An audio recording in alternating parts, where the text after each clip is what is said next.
Welcome to the Slop Farm. Enjoy the video. All right, let's talk about smash burgers.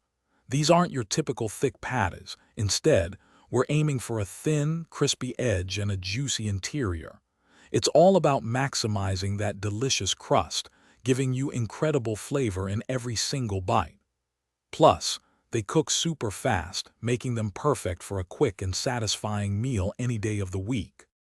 Before we get sizzling, let's gather our essentials.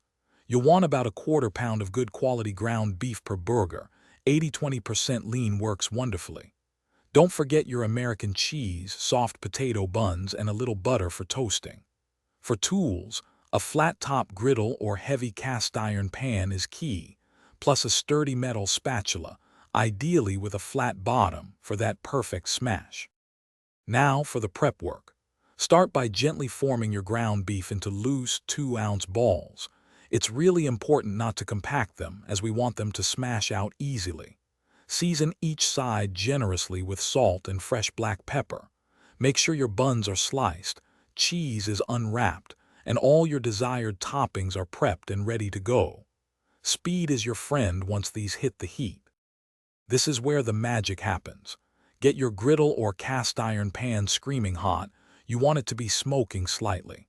Place your beef balls down, leaving some space between them.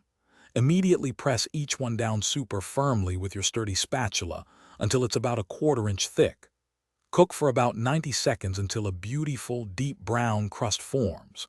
Then, scrape under it, flip, and quickly add your slice of cheese.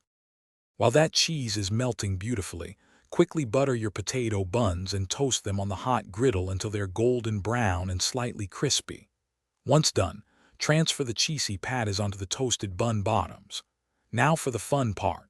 Load up your burger with all your favorite toppings and condiments. A simple pickle and onion often work wonders. Finally, crown it with the top bun and enjoy your incredibly delicious homemade smash burger. Thanks for watching. Consider subscribing if we helped you today.